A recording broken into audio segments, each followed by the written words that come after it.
Bonjour à tous, bienvenue aux causeries de la data, nouvelle édition sur le Quantified Self. Nos données génétiques nous appartiennent-elles? Que peut-on en faire?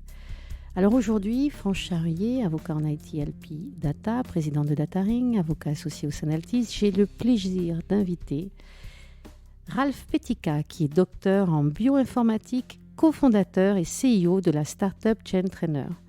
J'ai également comme plaisir d'inviter Manon Coustol, qui est collaboratrice au sein du cabinet d'avocats Altige et qui se spécialise sur les données de santé, dont c'est la passion, et elle va nous expliquer ce qu'elle en pense tout à l'heure. Alors le Quantified Self, qu'est-ce que c'est? C'est une automesure de soi, et c'est ce qui nous renvoie à notre obsession de quantifier, exprimer, faire exister sous une forme numérique notre bonne santé, notre bonne humeur, nos performances. Cette construction dynamique et interactive, perfectionniste, conduit à une exposition croissante de l'intimité de chacun. Des interactions avec des acteurs privés très gloutons et publics très surveillants, dont les objectifs ne sont évidemment pas la philanthropie. Les questions du Quantified Self nous interpellent sur notre capacité à agir dans un contexte où tout le monde se quantifie, se mesure, et surtout dans un contexte où on ignore quelle est la mesure de notre libre arbitre. Cette intensification de la focalisation sur des événements physiologiques, cardiaques, digestifs ou médicaux de la vie, dans un perfectionniste sanitaire à la mode, soulève bien des questions éthiques et démocratiques. Alors on va commencer le bal. D'abord, par qu'est-ce que c'est? Alors je vais d'abord poser la question à Manon. Qu'est-ce que c'est qu'une donnée de santé et une donnée génétique? Alors merci France de nous recevoir aujourd'hui pour échanger sur ces sujets. On a des définitions sur ces deux sujets, c'est-à-dire que le règlement général sur la protection des données a défini les données de santé, qui sont des données qui permettent de révéler un état de santé sur une personne. On a différents types de données, que ce soit des données qui sont des données de santé par nature, c'est-à-dire un antécédent médical est nécessairement une donnée de santé, ou des données qui deviennent des données de santé par le croisement de plusieurs données, et enfin des données qui sont des données de santé par l'utilisation médicale qu'on entend faire. Donc ces données de santé qui ont été définies par le règlement général sur la protection des données, elles n'étaient pas définies jusqu'alors. On a aujourd'hui une définition qui est très large puisque ça englobe à la fois la santé physique, la santé mentale des personnes. Donc tout ce qui en fait va pouvoir permettre d'avoir une information concernant l'état de santé d'une personne est une donnée de santé.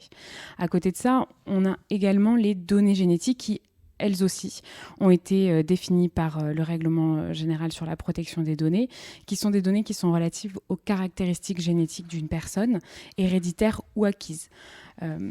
Cette donnée génétique, elle a comme particularité, je pense qu'on aura largement l'occasion d'y revenir, de ce qu'elle est à la fois personnelle et identitaire et en même temps partagée avec une famille qui nécessairement partage des traits héréditaires. Donc ce sont des deux types de données qui ont été définis par le RGPD et auxquelles on accorde une grande importance d'un point de vue réglementaire, mais je pense qu'on y reviendra par la suite également, parce qu'on considère tout simplement que ce sont des données sensibles, que ce sont des données précieuses et que leur protection doit être effectuée. Donc en fait, pour synthétiser, on a des données de santé de plusieurs types. Médicales de vie réelle, donc dès la naissance, eh bien, on nous mesure, on a le poids, la taille, le compte-rendu médical. À l'occasion d'une visite dans un lieu de soins à l'hôpital, on vous fait des prescriptions, on vous prend des radios, des échographies, des analyses de sang. Vous allez à la pharmacie, tout est inscrit sur votre carte vitale, vous avez le ticket de caisse de la pharmacie, mais vous allez aussi utiliser votre montre connectée, vous allez vérifier votre poids, si vous allez maigrir, grossir, votre rythme cardiaque. Et puis aussi, dans votre vie en ligne, les mots-clés que vous pouvez utiliser dans les moteurs de recherche tels que dépression, eh bien, on vous profile toutes vos conversations. Alors, je vais poser la question à Ralph. Qu'est-ce qu'on fait de tout ça? Pour vous, qu'est-ce que c'est que le Quantified Self? Puisqu'on a une réponse juridique, mais pour vous qui êtes généticien.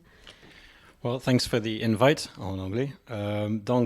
Pour moi, il faut d'abord penser à pourquoi le Quantified Self. Pourquoi les gens ils veulent faire ça? Pour moi, il y a deux gros trucs. Le premier, c'est que peut-être c'est les gens qui ont essayé de chercher une solution générique qui n'a pas marché pour eux vis-à-vis de leur santé. Et l'autre, c'est cette idée qu'on ne peut pas améliorer ce qu'on ne peut pas mesurer. Donc sans les mesures, c'est vraiment, on ne sait pas si ça améliore. Donc un exemple type, c'est on a un problème alimentaire, on a mal au ventre, on va aller voir le médecin, voir s'il n'y a rien de grave.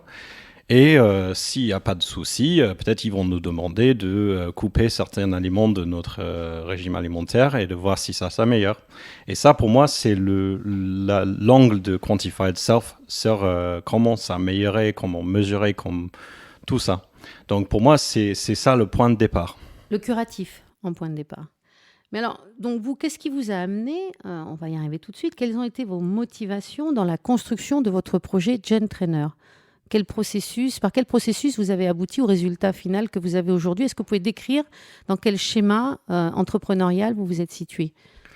Donc pour nous, encore, c'est une question de motivation. On a beaucoup d'objets connectés aujourd'hui. Le montre Apple, il y en a, 60 millions, je pense, la dernière fois que j'ai regardé. On a énormément de données. Mais la plupart des applis, surtout dans le monde du fitness, nous poussent à faire plus en plus de sport. Il n'y a rien qui va nous dire c'est quoi le bon dos. Pour nous, qu'est-ce qu'on peut faire qui est à personnaliser.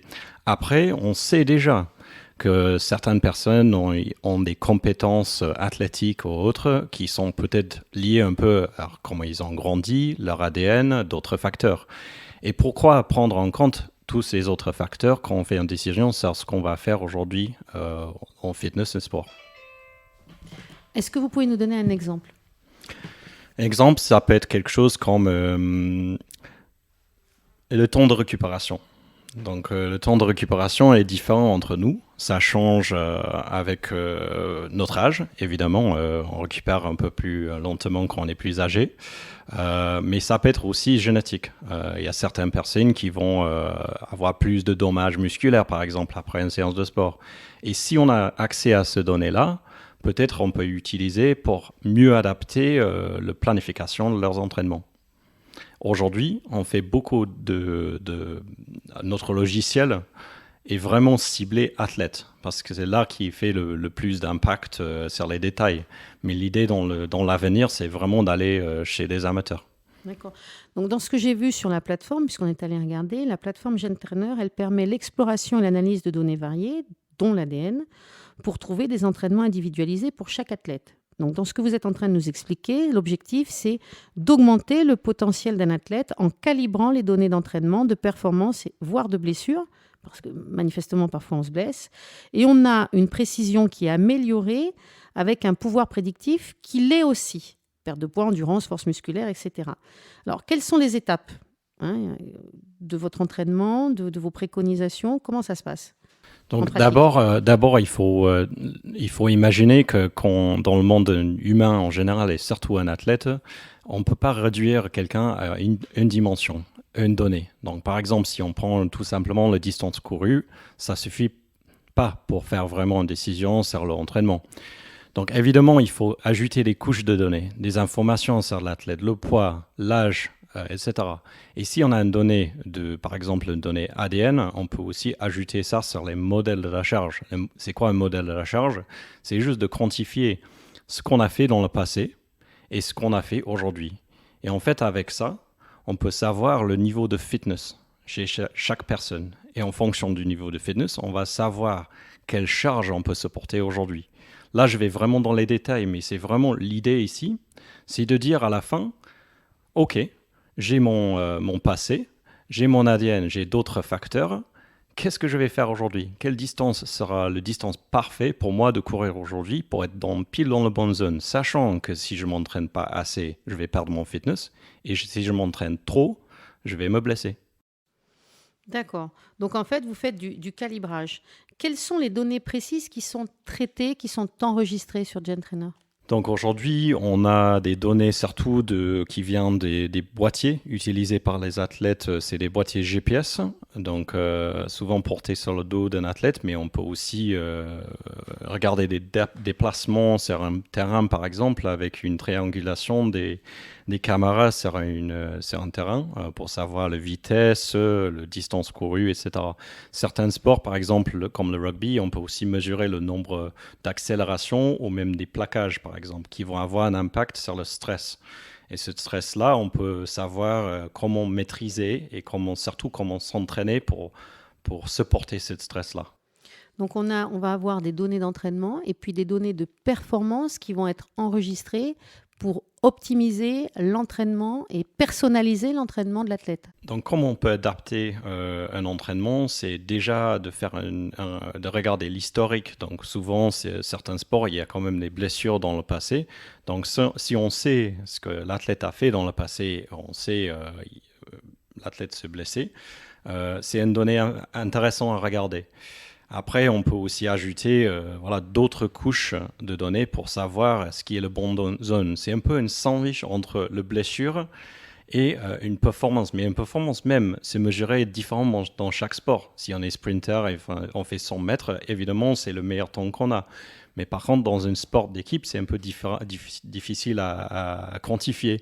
Mais surtout, on a des données d'analyse vidéo, d'autres facteurs d'un sport qui peuvent être utilisés.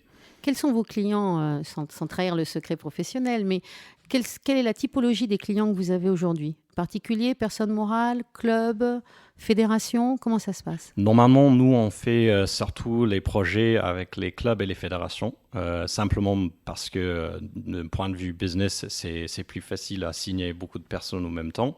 Et aussi parce qu'il y a une problématique dans certaines équipes, c'est que si on essaie de personnaliser un entraînement et on a par exemple 50 athlètes dans une équipe, il faut bien un logiciel pour le faire. Donc derrière, on est vraiment dans l'automatisation des tâches différentes parce que dans un club avec 50 athlètes, on a peut-être 3-4 staff avec les tâches sur les entraînements, par exemple. Donc, Et dans votre retour, est-ce que les joueurs, lorsqu'ils ont affaire à vous, est-ce qu'ils n'ont pas une inquiétude sur ce type de profilage ou le fait de se dire, est-ce qu'il y en a parmi eux qui n'ont pas envie de savoir ou qui ont peur peut-être de la réaction de l'employeur? D'abord, on va dire qu'en Europe, et surtout en France, on ne fait pas le parti ADN parce qu'on ne peut pas. Mais aux États-Unis, en Angleterre, dans d'autres pays, on peut. Et en général, ça arrive, c'est le choix d'un athlète de connecter les données. C'est pas le choix d'un club. Donc souvent, on trouve que il y a des athlètes qui ont déjà fait la démarche de faire un test ADN. Donc c'est très souvent le cas. Il y a quand même, je sais pas aujourd'hui, mais la dernière fois j'ai regardé, il y avait un bon 20 ou 25 millions, peut-être vous avez les chiffres sur le nombre de tests en direct-to-consumer vendus aujourd'hui. Donc la chance de trouver sur un athlète qui a déjà fait le démarche dans un pays, on va dire anglo-saxon, c'est commun. Alors, évidemment, la culture anglo-saxonne est différente de la nôtre. On n'a pas le même degré de protection. Puis on va parler du cadre juridique tout à l'heure. Mais moi, j'ai une première question qui est directement en lien, une première question éthique, on va dire. Est-ce qu'il n'y a pas, quelque part, un risque de discrimination génétique? Je vous donne un exemple. Un jeune joueur, est-ce qu'il n'aurait pas une réticence ou une volonté d'éviter de se soumettre à un test génétique, ce qui pourrait pourtant, si à vous écouter, lui permettrait de prendre une bonne décision pour sa santé, mais il pourrait peut-être refuser le test de dépistage parce qu'il pourrait avoir peur que son club employeur ou l'assurance refuse de le couvrir. Si on découvre qu'il a une anomalie génétique qui n'est qu'une anomalie sur le papier, on doit parler de la contextualisation, c'est là-dessus que je veux vous entendre. C'est-à-dire qu'il faut peut-être informer sur ce que veut dire ce test génétique et ne pas oublier la nécessité de s'intéresser à l'épigénétique, c'est-à-dire la contextualisation. Ce n'est pas parce que j'ai une mutation d'un facteur ou un gène qui a muté que pour autant, au-delà des statistiques, je vais forcément développer une maladie ou que forcément mon assureur ou que mon employeur va en tirer des conséquences préjudiciables.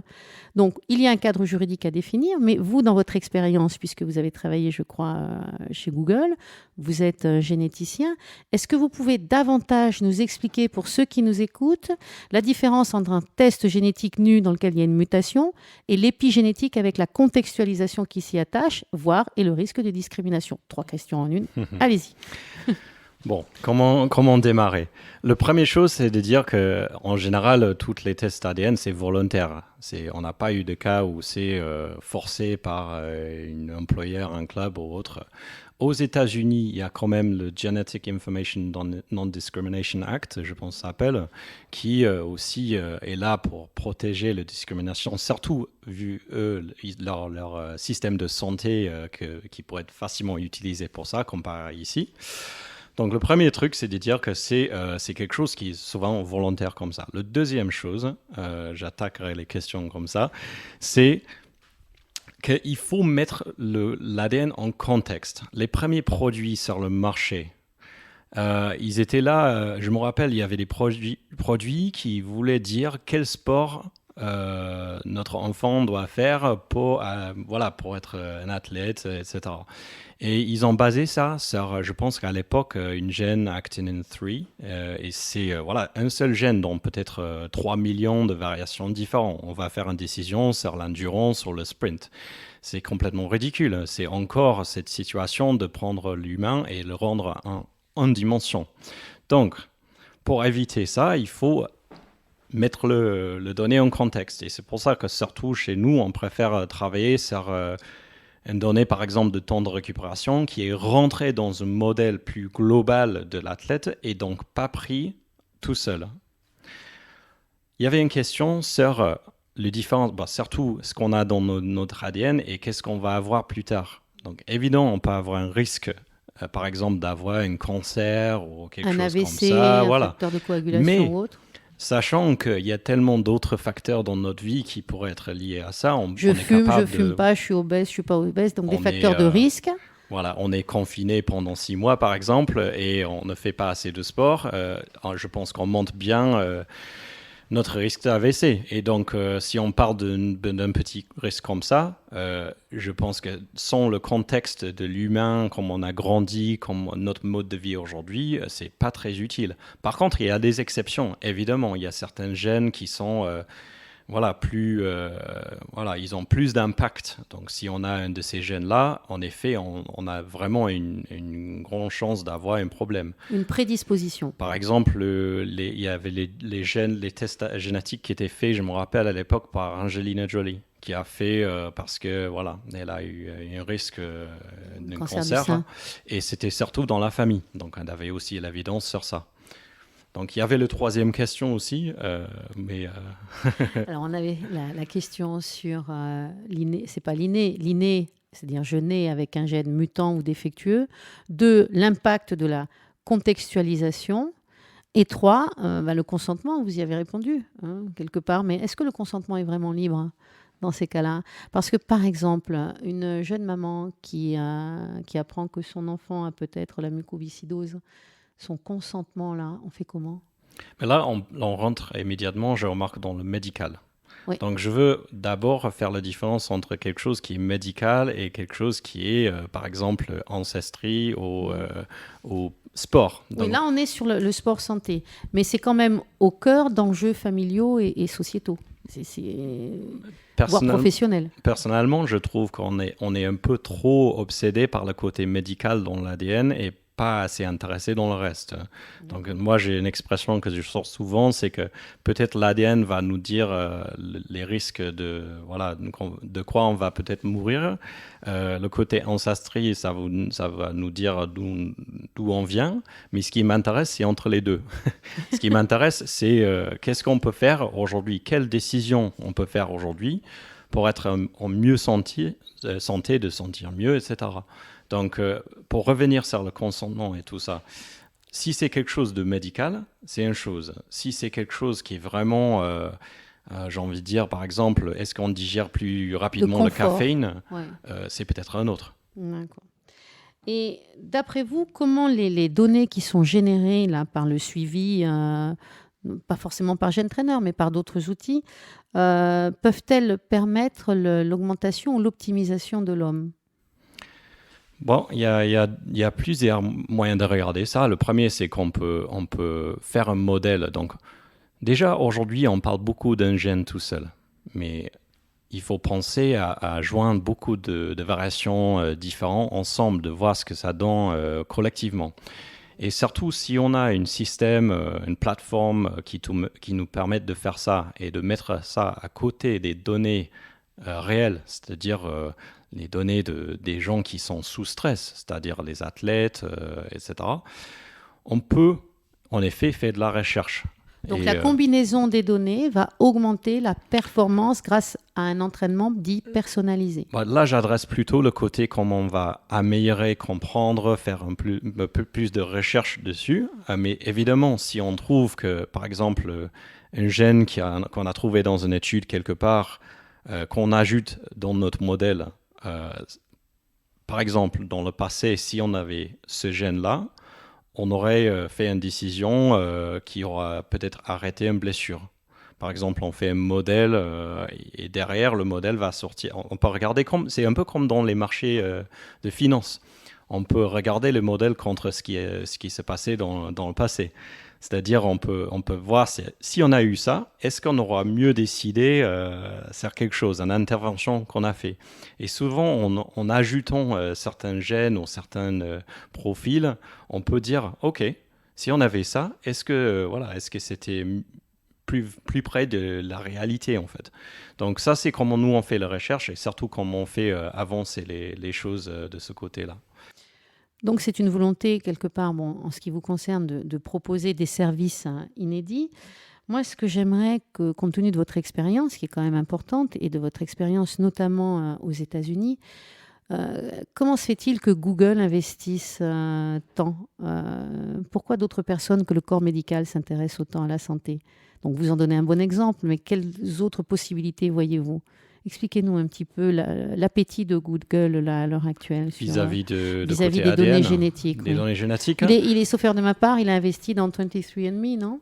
Là, c'est un peu différent dans le sens que, de mémoire, c'est un des fondateurs de Google qui est l'ex-mari du fondateur de 23andMe, si je me souviens bien. Et surtout, quand j'étais là, je ne sais pas, ça a peut-être changé, mais le bureau de 23andMe était à Mountain View, vraiment entre les bâtiments de Google. Donc, voilà, je sais qu'il y avait ce lien-là. Mais je ne suis pas sûr que ça va beaucoup, beaucoup plus loin aujourd'hui. Sachant juste qu'aujourd'hui, Google, et je me rappelle quand j'étais là, surtout en 2010-2007, à cette époque-là, il faut imaginer, maintenant on parle du The Cloud. Mais qu'est-ce que c'est? En fait, c'est une ressource de computation qui est juste gigantesque. Et surtout pour certains problèmes qui sont difficiles à trouver en corrélant les données génétiques avec d'autres données de santé, il faut vraiment du compute. Et là, je pense que c'est à ce niveau-là que Google est le plus actif. D'accord. En fait, après, on va se rassurer, tout n'est pas écrit par avance, hein. Ce n'est qu'une statistique. J'aimerais que vous me parliez un petit peu de ça, parce que on récolte, on a eu le décryptage du génome, on constate qu'il y a beaucoup d'événements de notre vie quotidienne, de notre santé, qui sont collectés, enregistrés, et qu'on nous pousse justement à avoir de plus en plus de prévisibilité sur ce qu'on va faire, sur ce qu'on va manger, sur ce qu'on va consommer, sur ce qu'on va peut-être aimer demain et comment on va couvrir ce risque. Nos assurances s'y intéressent et nos employeurs, pourquoi pas, et nos partenaires, si on pèse beaucoup économiquement, dans certains cas, c'est la société du risque. Et notre société a horreur du hasard. Donc, ce que j'aimerais comprendre, c'est, et peut-être un peu d'humilité, ce ne sont que des probabilités. Donc là, on parle encore, si je comprends bien, de qu'est-ce que c'est vraiment un risque de ce qu'on va trouver dans l'ADN, qu'est-ce que ça apporte dans la vie, etc. Bon, c'est un peu comme tous les risques comme ça. Je trouve que quand on les présente, souvent, c'est dans une manière... C'est un peu comme quand on parle du Covid qui est 30 fois plus contagieux que notre version, où une certaine chose va augmenter le risque d'un cancer par X%, etc. Sachant que souvent, c'est quelque chose qui va changer le donne entre 40% et 40,003%. Donc souvent, c'est vraiment un détail, hein. Donc à ce niveau-là, voilà, ça dépend. Et c'est un peu lié. Donc si on parle encore des données médicaux et autres, la vraie question pour moi, c'est pas vraiment comment est-ce qu'on a un risque, est-ce que c'est grave ou pas, parce qu'on sait, dans 200 ans, c'est pas vraiment important. Mais par contre, si on a vraiment un risque, on estime qu'on a un risque, par exemple, on a un risque d'un AVC ou un problème cardiaque, peut-être la solution, c'est pas d'obséder sur l'ADN, mais plutôt de changer notre mode de vie. parce que c'est un risque qui est relatif quand même. Et si on change quelque chose d'autre ou quelque chose sur lequel on a vraiment un contrôle, c'est intéressant. Après, juste pour ajouter aussi, pour moi, les gènes, souvent, c'est pas qu'on les utilise, mais certains gènes sont plus utilisés sous certaines conditions de stress. Donc, c'est un peu comme si le mode de vie peut avoir aussi un effet sur... La contextualisation. Voilà, est-ce qu'on va vraiment expresser ce gène ou pas? Donc, ça, c'est aussi quelque chose à explorer. Donc, ce que vous rappelez systématiquement, c'est de dire, bon, on a des statistiques sur les gènes, on a de l'automesure, certes, mais ne jamais oublier le contexte. Alors après, moi, j'ai d'autres difficultés, que ce soit en matière de sport prédictif, de santé de prédictive. Est-ce qu'il faut vraiment tout savoir, puisque la capacité des individus à comprendre avec le stress, vais-je tomber malade ou pas parce que j'ai tel gène, et peut générer des prises de décision qui peuvent être parfois critiquer, parce que ce n'est qu'une probabilité, donc là encore modestie.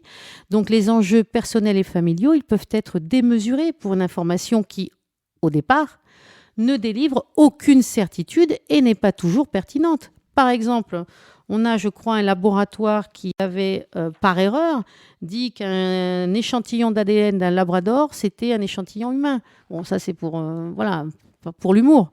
Mais effectivement, cette logique du risque, sur ce sport prédictif, cette santé prédictive, eh bien, il faut peut-être la mesurer aussi à l'aune de notre propre compréhension et de notre nécessaire distanciation par rapport à ce qui n'est qu'une probabilité face à un contexte qui est encore une fois personnel et différent selon chaque individu. Donc là, aujourd'hui, la question et l'autre question, c'est au-delà des enjeux éthiques, mais qui a accès aux tests et qui peut potentiellement en tirer des décisions qui pourraient être défavorables à celui qui donne accès à son ADN. Par exemple, une caisse d'assurance maladie pourrait refuser d'assurer dans tel et tel cas en fonction de prédisposition au risque. Elle est là, la difficulté. Donc c'est pour ça que je me retourne vers Manon et qu'on va parler du cadre juridique qui est mis en place pour réglementer l'accès aux tests génétiques. Qu'est-ce que vous pouvez nous dire là-dessus ? Alors c'est justement et probablement la raison pour laquelle aujourd'hui en France, le principe du test génétique, c'est tout simplement l'interdiction. Enfin le test génétique en tout cas récréatif, puisqu'on ne peut analyser des caractéristiques génétiques qu'à des fins scientifiques, à des fins médicales. C'est également utilisé dans le cadre d'enquêtes de police ou dans le cadre de certaines décisions de justice, notamment à des fins de filiation. Mais le cadre à des fins récréatives est tout simplement prohibé. Alors, il est prohibé à deux égards, c'est-à-dire que non seulement les individus eux-mêmes ne peuvent pas solliciter la réalisation d'un test génétique à des fins récréatives, et d'ailleurs, cette interdiction est assortie d'une amende de 3 750 € pour les personnes. Alors après, on pourra se demander comment est-ce qu'on vient vérifier qu'on est allé solliciter ou pas un test génétique, enfin, quels sont les moyens de contrôle que l'on a sur cette interdiction, mais on a aussi une interdiction qui porte sur les prestataires eux-mêmes qui ne peuvent pas, qui n'ont pas le droit de solliciter des tests génétiques, de proposer ce service-là. Mais une fois de plus, comme on le sait, dans la mesure où les tests sont disponibles à l'étranger de façon très accessible, tout un chacun est susceptible d'en solliciter la réalisation. Et c'est d'ailleurs ce que vous disiez tout à l'heure, Ralph, en indiquant que certains sportifs avaient déjà leur test ADN puisqu'ils les avaient sollicités par ailleurs malgré l'interdiction. Donc un cadre légal clair et particulièrement compris peut permettre justement l'utilisation de certaines techniques sans pour autant se livrer à du dumping à l'étranger, etc. Donc moi, ce que je constate juste, c'est que le marché des tests génétiques est estimé à 22 milliards en 2022. Donc en France, on a une position stricte d'opposition, de refus, mais dans les pays anglo-saxons, c'est la libéralisation. Pour autant, ce n'est pas forcément n'importe quoi.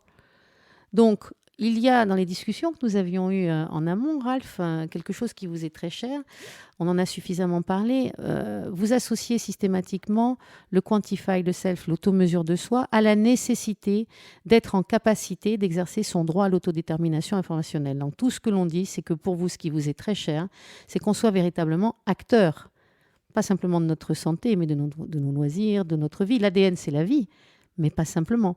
Qu'est-ce que vous pouvez nous dire par rapport à ça, sur, non pas votre ressenti sur la réglementation, c'est pas le débat, c'est quelle est l'évolution du marché, selon vous, comment ça va se passer, et comment les individus doivent appréhender justement leur prévision au risque. Oui, bon, c'est une question intéressante. Je pense déjà, voilà, il faut attaquer ce sujet de pourquoi faire un test ADN, parce que vite, on rentre dans la discrimination, on rentre dans le médical, etc. On ignore très vite les potentiels positifs. Hein. Donc les positifs, c'est-à-dire on peut faire une intervention qui va améliorer notre vie. Peut-être on va passer 20 ans en train de poser des questions, pourquoi je suis comme ça? Et en fait, on trouve la réponse et on sait comment faire quelque chose. Donc on voit déjà que le marché, il a changé. Au début, c'était très, très médical. Et après, même 23andMe, ils ont allé à fond Ancestry. Pourquoi? Parce qu'aux États-Unis, je pense que les Américains, ils aiment bien être Américains, mais ils aiment bien aussi savoir qu'ils sont français ou italiens et autres, parce que ça ramène une autre partie de leur culture. Donc, on a vu que, surtout, je pense qu'aujourd'hui, beaucoup de tests ADN sont vendus pour cette raison-là, pas du tout le côté santé. Il y a des tests qui sont ciblés santé aussi. Et même les tests qui sont... Parce qu'on n'a même pas discuté le profondeur d'un test ADN aussi. On a parlé juste de ce que je pense c'est ce qu'on appelle single nucleotide polymorphism test. J'aimerais bien que vous me précisiez un petit peu, qu'on rentre un peu dans la technique. Ouais, en fait, c'est juste c'est une différence entre ce qu'on appelle un SNP test. Donc, c'est par exemple les endroits où il y a le plus souvent les différences entre nous dans certaines positions génétiques, ou ce qu'on appelle un full genome, un whole genome. Donc ça, c'est vraiment le génome entier. Donc sache aussi que aujourd'hui, la plupart des kits vendus sont les kits de SNP et pas des full genome. Donc les full genomes, ce sont ceux en gros qui vont décrypter les recettes qui nous déterminent? En fait, c'est juste tout. Et tout aussi fait dans une manière que c'est plus fiable. Normalement, pour faire une full genome, il faut faire plusieurs séquençages. Donc, je pense que de minimum genre 10 fois, etc., pour être sûr qu'on a pas quelque chose qui vient d'un changement genre quelque chose qui est mal mesuré, par exemple. Oui. Alors là, juste pour nos auditeurs, en fait, 99% de l'ADN est commun à tous les êtres humains. Simplement 1% de différence, et c'est là-dessus ce que se focalise l'analyse. Donc, préciser ce point-là, c'est important. D'abord, il faut peut-être commencer par le fait qu'on a un très, très bon pourcentage de notre ADN qui est en commun avec du riz. Donc, entre les humains, c'est une autre chose, mais c'est très, très, très, très peu. Et la raison, c'est souvent parce que si on a une variation génétique, une certaine partie... ça fait en sorte qu'on n'est jamais né, en fait. On a des mutations, il est tellement sévère qu'on ne peut même pas vivre. Donc, souvent, les variations qui sont là sont sur les parties qui sont un peu plus résistants. Et ça, juste pour vous dire, hein, on prend par exemple l'exemple de l'insuline qu'on utilise beaucoup. Le séquence d'insuline, il est assez différent entre un humain et un cochon, par exemple. Mais on peut prendre bien l'insuline d'un cochon et utiliser ça pour traiter un humain. C'est ce qu'on a fait à l'époque. Ou Genomics qui nous fait des petits cochons fluorescents. Je parle des Genomics, la société chinoise.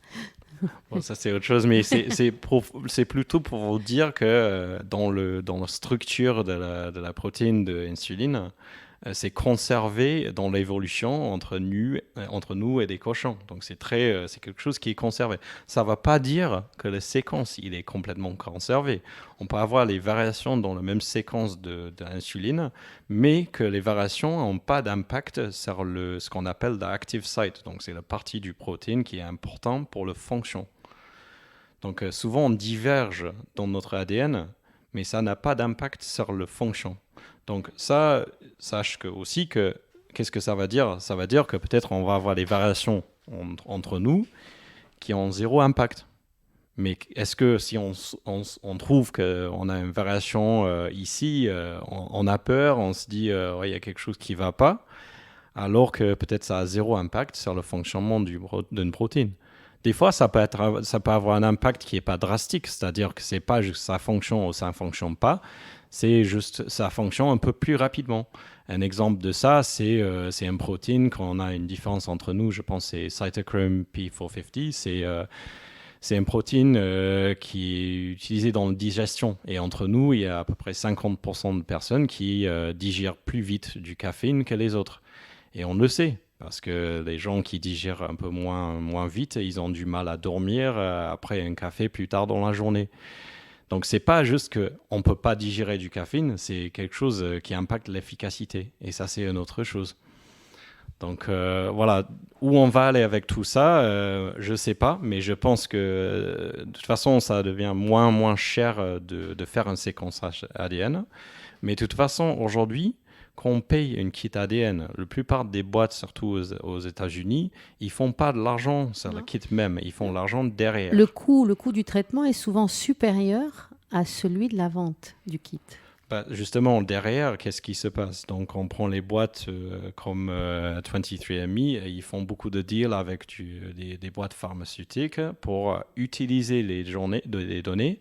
Et surtout, si on fait un login sur le site de 23andMe, souvent on trouve les questions. Est-ce que vous avez les cheveux blancs, par exemple ? Oui, c'est pas forcément intrusif, mais on voit qu'on a des questions qui sont posées. Est-ce que dans votre famille, vous avez une histoire de X ? Et avec assez de personnes qui répondent à ces genres de questions et assez de données, on peut peut-être trouver des informations. Après, on rentre dans une autre question sur le fait qu'est-ce qu'on peut mettre un brevet sur quelque chose qui est naturel. On va revenir sur ça un autre jour. Le Monsanto de la génétique humaine. On va peut-être arriver là-dessus. Mais voilà, c'est... Bon, de toute façon, c'est un marché qui est exponentiel, c'est un marché qui suscite toutes les convoitises. Et il y a, in fine, la position de certains, donc elles sont aux extrêmes. On y voit le meilleur, on espère y voir le meilleur de l'homme, peut-être. Il faut quand même y mettre les garanties douanes, c'est-à-dire nous permettre efficacement d'exercer nos droits, voire notre possibilité de nous y opposer, notre possibilité aussi d'interdire des tiers d'y avoir accès. Et dans quelles conditions de sécurité, etc., puisqu'on a les phénomènes on va dire, c'est dans le domaine des données de santé médicale, d'ADN, que les convoitises sont les plus grandes en matière de cyber-risque, du hack, le bio-hack qui risque d'arriver. Est-ce qu'on doit s'interdire, à l'image de Jacques Testard dans l'œuf transparent, il y a maintenant un certain nombre d'années, de manipuler le code génétique ? Ça, c'est encore autre chose. Non pas d'avoir accès à l'information, mais de le manipuler. Qu'est-ce que vous en pensez, vous, en tant que généticien ? C'est le prolongement. Est-ce qu'on parle des humains ? Est-ce qu'on parle des virus, par exemple ? Sujet très... Je vous amène là-dessus. Voilà. Mais je vais avant d'attaquer cette question, je vais clôturer sur quelque chose aussi que je pense qui n'est pas aussi franchi. C'est que je pense qu'il y avait une boîte de mémoire, ça s'appelle Helix, mais peut-être c'est autre chose. Mais leur modèle économique, c'est qu'on fait le test ADN qui était quasiment gratuit. Mais après, on pourrait... utiliser nos données pour ce qu'on appelle des surveys différents avec les partenaires de cette boîte. Donc, en gros, on est payé pour utiliser notre ADN avec leurs partenaires. Et c'est une boîte qui je pense que ça va pas marcher. Ça fera le sujet d'un podcast sur la notion de propriété des données. Mais en tout cas, ce que j'aimais bien avec ce sujet, c'est que c'était transparent. Parce que ça, dans le cas de cette boîte, c'était transparent, on avait ce contrôle-là. Mais aujourd'hui, je pense que la même chose se passe, mais les gens ne sont pas au courant. On a même Spotify qui peut même, dans certains cas, vous proposer une liste, d'après ce que j'ai vu, adaptée à notre profil génétique, avec Ancestry DNA. J'ai vu ça, hein, donc c'est quand même assez drôle. Mais au-delà de ce qui peut être drôle, on a toutes les problématiques de sécurité, éthique, de responsabilité, de liberté du consentement, de discrimination. Donc c'est toujours l'accès aux tiers. Et donc la question, est-ce qu'on s'interdit de manipuler ? Est-ce qu'on est sur ce que dit Jacques Testard, hein, le téléphone portable est aujourd'hui une prothèse obligatoire et généralisée. Il y a aussi les montres connectées, les assistants domestiques. On ne peut pas espérer arrêter ça de façon autoritaire. Il faut pouvoir démontrer que ce n'est pas comme ça que nous avons envie de vivre. Il faut donner autre chose à rêver.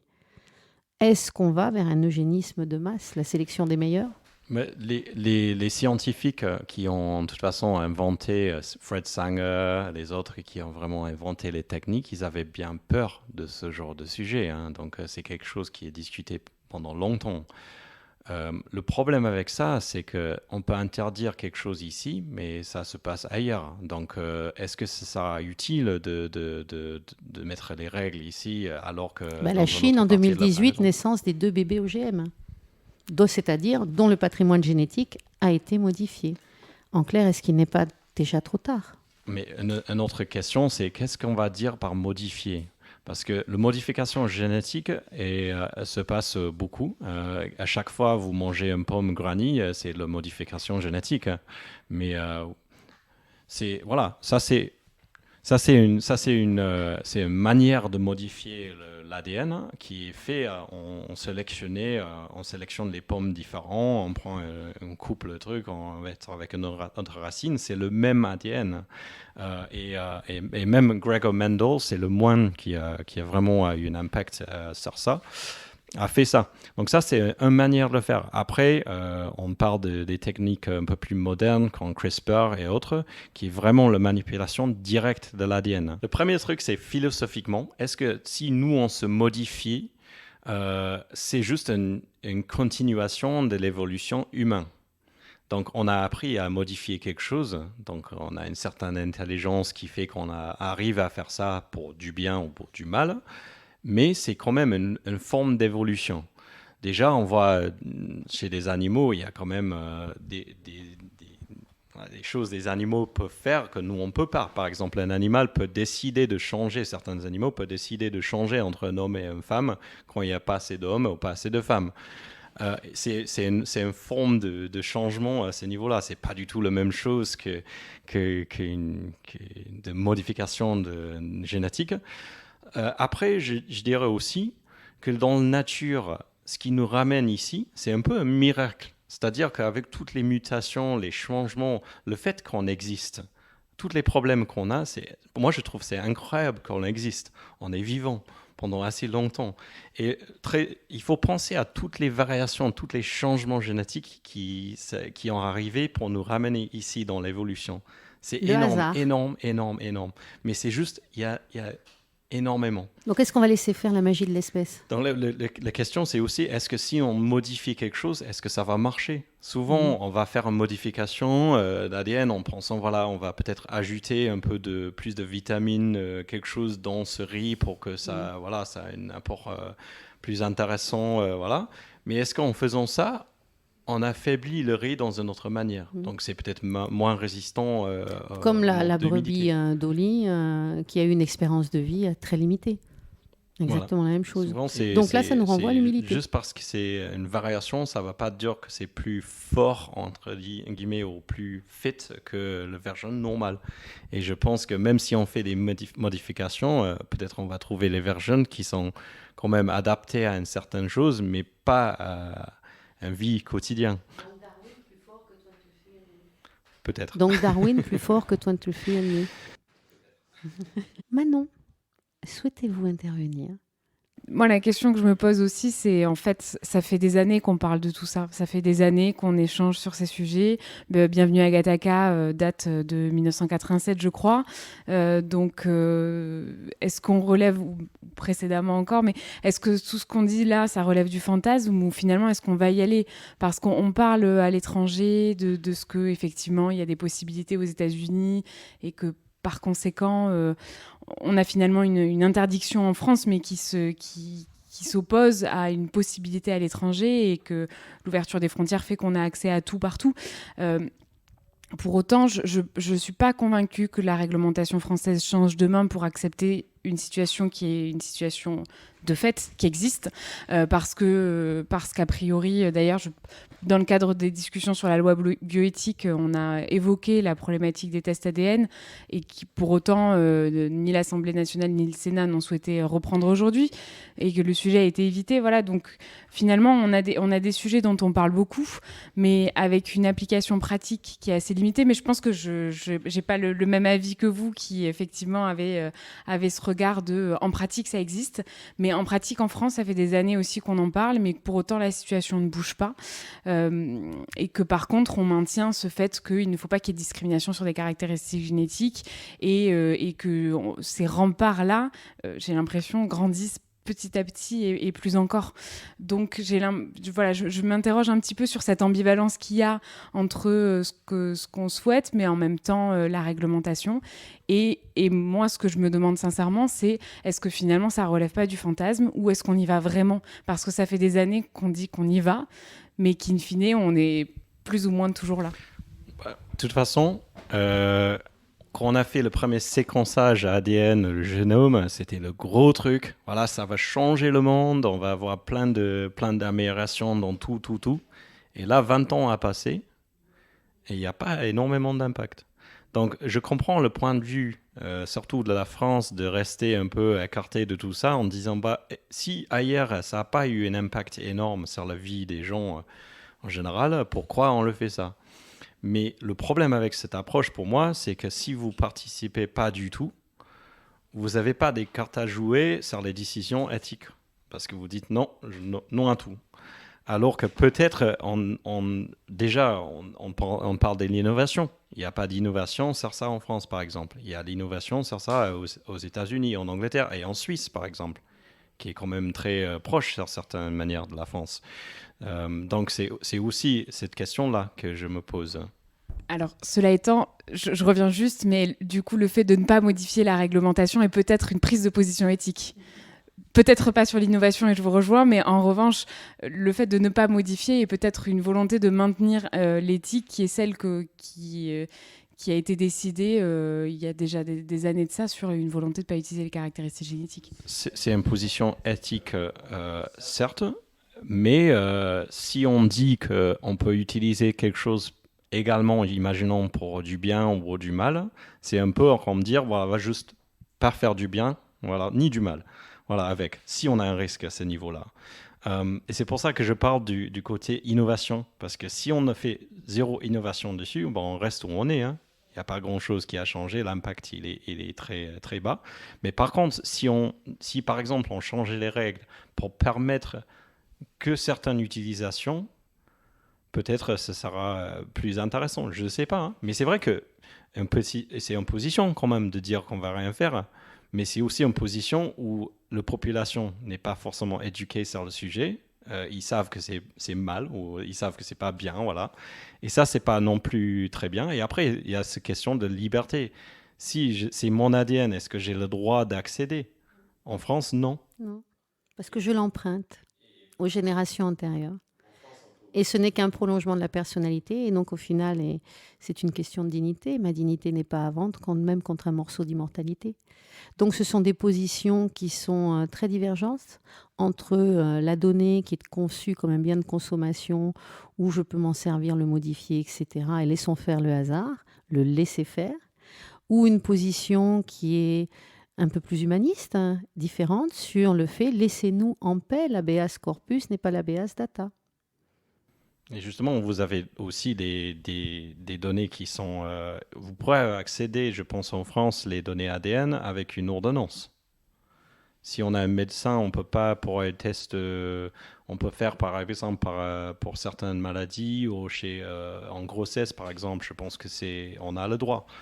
Donc déjà, on a certains cas spécifiques. Donc c'est pas que c'est zéro non plus. C'est juste la question, c'est est-ce qu'on peut penser aux autres cas et surtout être inspiré par les positifs qu'on a vus ailleurs et peut-être ouvrir les portes à que ces cas spécifiques comme ça en France. Alors on va clôturer là-dessus. Est-ce que ce qui compte vraiment se mesure ou pas? Eh bien ça fera l'objet des prochains podcasts. Merci de nous avoir écoutés et à bientôt pour les nouvelles causeries data.